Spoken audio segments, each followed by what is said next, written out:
कैसे हो?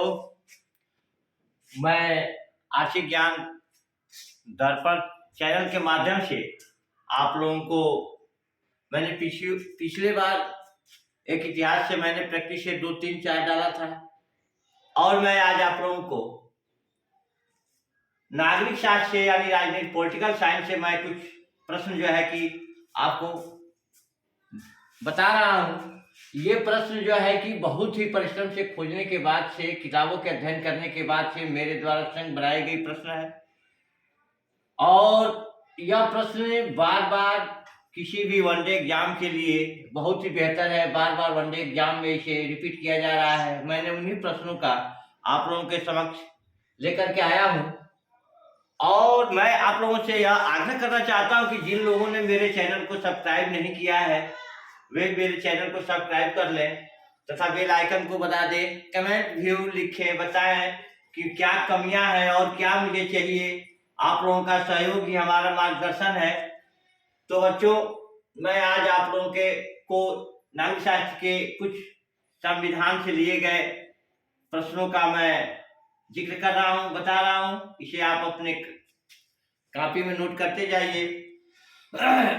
Question number पहला है हमारा, देखो बच्चों, भारतीय संविधान की प्रस्तावना जो एकदम मुख्य है, भारतीय संविधान की प्रस्तावना में भारत को किस नाम का वर्णन हुआ है? भारत को किस नाम से उसमें वर्णन किया गया है? कौन कौन सा नाम भारत का है भारतीय संविधान में? तो बच्चों देखिए, भारत की संविधान में भारत और इंडिया नामक नाम का वर्णन है। जो इंडिया इंग्लिश शब्द है, अंग्रेजी में इंडिया लिखा गया और भारत लिखा गया है, इसलिए हमारा ऑप्शन ए सही होगा और ऑप्शन ए को हम करेक्ट मानकर इसका आंसर ए लिख देंगे, क्योंकि उस संविधान में, संविधान की प्रस्तावना में भारत और अंग्रेजी में इंडिया लिखा गया है। यही दो शब्दों का वर्णन है उसमें।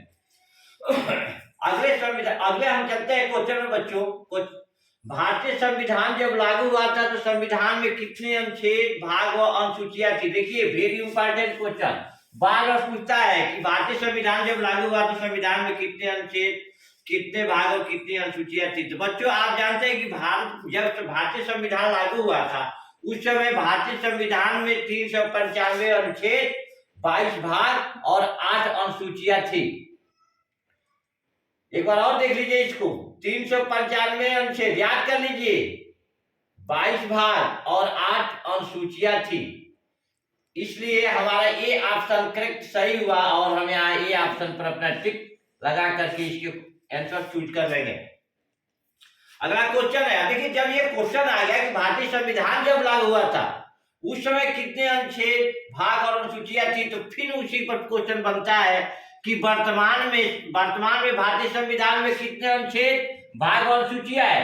तो बच्चों देखिए, अनुच्छेदों की संख्या तो वही है, 395 ही है, भाग 22 ही है, अनुसूचियां केवल कितनी हो गई है?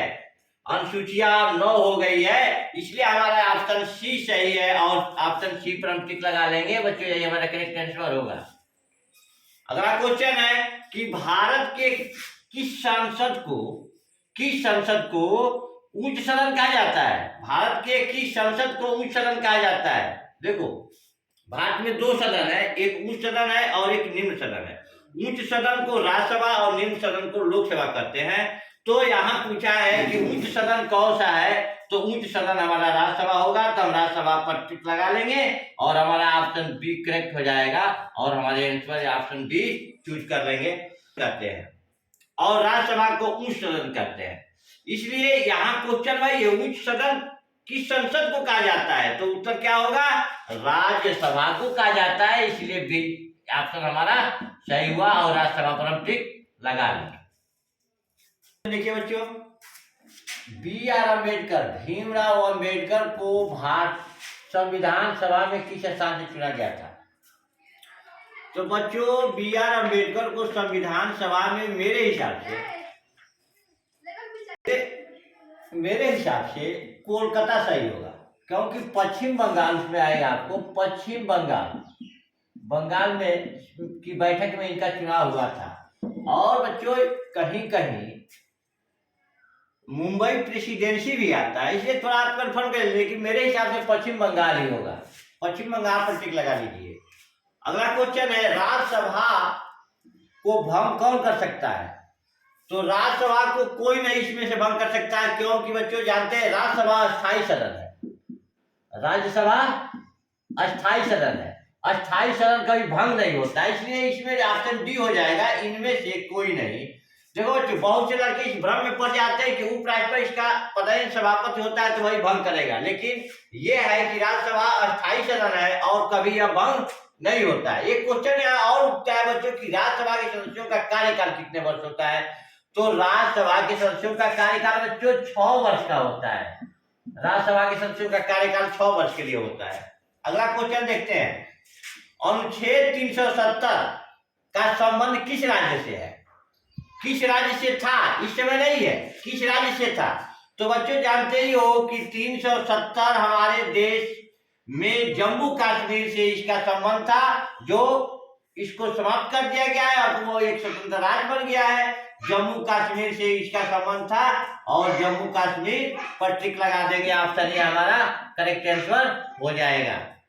अगला क्वेश्चन देखते हैं बच्चों, भारत के एकल नागरिकता की धारा, भारत में एकल नागरिकता धारा किस देश के संविधान से लिया गया है? तो बच्चों हम जानते हैं कि भारत में एकल नागरिकता की धारा इंग्लैंड से ली गई है, तो इंग्लैंड पर हम निशान लगा देंगे और हमारा ऑप्शन ए जो है करेक्ट आंसर हो जाएगा। एक बार और देख लीजिए, एकल नागरिकता की धारा इंग्लैंड की संविधान से लिया गया, इसलिए इंग्लैंड पर हम निशान लगा देंगे, जो ऑप्शन ए पर है, और ऑप्शन ए हमारा करेक्ट आंसर हो जाएगा। अगला क्वेश्चन देखिए, बहुत इंपॉर्टेंट क्वेश्चन है, बार बार ये आता है कि केंद्रीय विधानमंडल का प्रथम अध्यक्ष कौन था? इस बार भी आएगा, हर बार आता है, केंद्रीय विधानमंडल का प्रथम अध्यक्ष कौन था? तो बच्चों देखिए, आप देखेंगे ऐसे एक नाम है जिनको आपने सुना भी नहीं है, विठल भाई पटेल। विठल भाई पटेल केंद्रीय विधानसभा का प्रथम अध्यक्ष थे, इसलिए ऑप्शन ए हमारा करेक्ट सही होगा, क्योंकि सत्यानंद सिन्हा संविधान सभा में थे, बी आर अम्बेडकर संविधान सभा में थे और राजेंद्र प्रसाद संविधान सभा में थे, तो ये लोग हो नहीं सकते हैं। और केंद्रीय विधानमंडल का प्रथम अध्यक्ष कौन था? तो विठल भाई पटेल थे, ऑप्शन ए सही होगा और ऑप्शन ए पर हम करेक्ट का निशान लगा लेंगे। देखो बच्चों, आप देखते हैं, इसके पहले मैं आप लोगों से कहना चाहता हूं कि जिन छात्रों ने, जिन बच्चों ने मेरे चैनल को सब्सक्राइब नहीं किया है, वे सब्सक्राइब कर लें और कमेंट भी करें कि क्या इसमें कमी है, क्या चाहिए आपको, और वो अच्छी से अच्छी मैं देने की कोशिश करूंगा। और ये मैं अब अगले क्वेश्चन पे चलता हूं। देखिए, भारतीय संविधान में संशोधन करने की प्रक्रिया है वह किस देश से लिया गया है? भारतीय संविधान में जो संशोधन किया जाता है वह किस देश से लिया गया है? तो बच्चों, भारतीय संविधान में संशोधन करने की प्रक्रिया दक्षिण अफ्रीका से ली गई है, इसलिए हमारा ऑप्शन ए सही होगा और ऑप्शन ए को हम करेक्ट आंसर चूज कर लेंगे। अगला क्वेश्चन है बच्चों हमारा, भारतीय संविधान सभा का गठन किसके अंतर्गत किया गया था? ऑप्शन है रालेट एक्ट, कैबिनेट मिशन, ए और बी दोनों, रालेट और कैबिनेट दोनों, और डी इनमें से कोई नहीं। तो बच्चों हमारा देखिए, रालेट एक्ट तो इस संविधान सभा से संबंधित है, ये नहीं है। कैबिनेट मिशन के अंतर्गत इसका गठन हुआ था, भारतीय संविधान सभा का गठन, इसलिए हम आ जाएंगे और ऑप्शन बी पर उत्तर लगा लेंगे, चूज कर लेंगे और करेक्ट आंसर हमारा हो जाएगा। अगला क्वेश्चन है हमारा बच्चों, भारतीय संविधान का कौन सा भाग संविधान की आत्मा कहलाती है? ऑप्शन है हमारा प्रस्तावना, उद्देशिका, नीति निर्देशक तत्व, उपयुक्त सभी। तो उपयुक्त सभी नहीं है बच्चों, प्रस्तावना भी नहीं है, नीति निर्देशक तत्व भी नहीं है। संविधान की आत्मा उद्देशिका को कहा जाता है बच्चों, इसलिए हमारा ऑप्शन बी सही होगा और बी पर करेक्ट का निशान लगा लेंगे। अगला क्वेश्चन, पंचायती राज व्यवस्था, जो हमारे यहाँ प्रधान का चुनाव होता है, बीडीसी का चुनाव होता है, जिला पंचायत का चुनाव होता है, वही व्यवस्था पंचायती राज व्यवस्था भारतीय संविधान की किस सूची में है? केंद्रीय सूची में है कि राज्य सूची में है कि समवर्ती सूची में है कि तीनों में है? तो नहीं बच्चों, ये भारतीय संविधान के पंचायती राज व्यवस्था भारतीय संविधान की राज्य सूची में है, इसलिए ऑप्शन ए सही होगा और ऑप्शन ए को हम करेक्ट आंसर चूज कर लेंगे। अगला क्वेश्चन है, भारतीय संविधान में मूल कर्तव्यों का प्रावधान किस देश के संविधान से लिया गया है?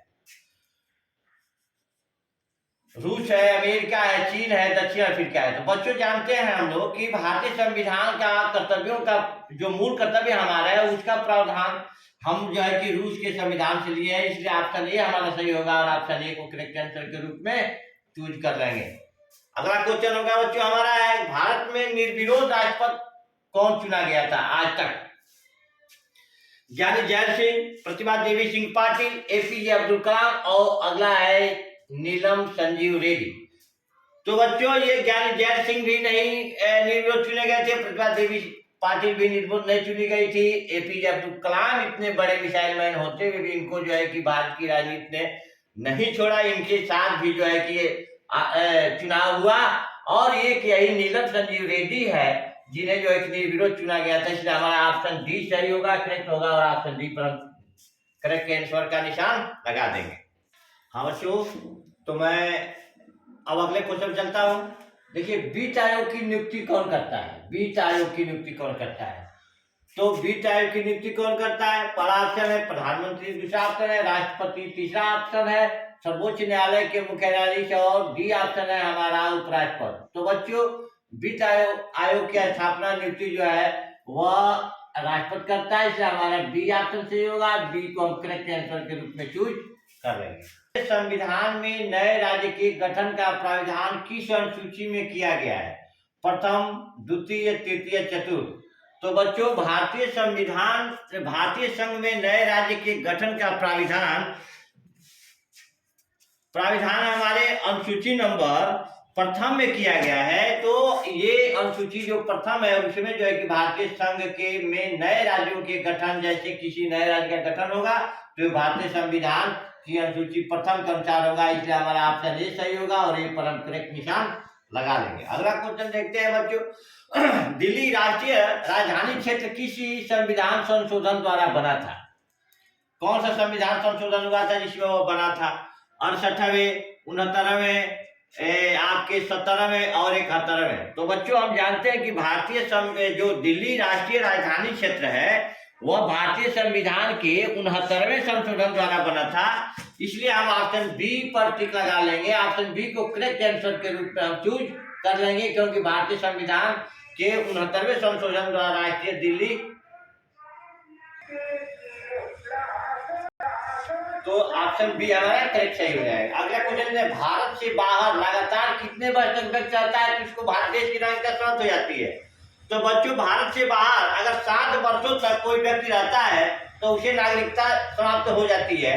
तो हमारा ऑप्शन सी 7 वर्ष है, इसलिए ऑप्शन सी को हम करेक्ट आंसर के रूप में चूज कर लेंगे और हमारा आंसर हो जाएगा सी।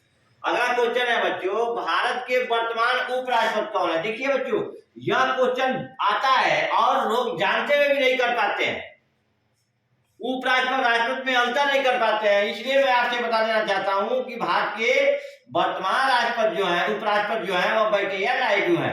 तो हमारा ऑप्शन ए सही होगा और ऑप्शन ए को हम टिक लगा लेंगे। जबकि हमारे देश का अगर राष्ट्रपति पूछता है तो श्री जो है कि माननीय श्री रामनाथ कोविंद जी है, ये हमारे देश के राष्ट्रपति हैं। तो बच्चों इस तरह से मैं आज आप लोगों को यह जो 20 क्वेश्चनों का संग्रह दे रहा हूं, ये वेरी इंपॉर्टेंट क्वेश्चन है और हर वनडे एग्जाम के लिए बहुत ही सुपर है। आप इसे तैयार कर लीजिए और हर एग्जाम में क्वालिफाई के लिए निश्चित ही अब 20 अंक आपके लिए वरदान साबित होगा।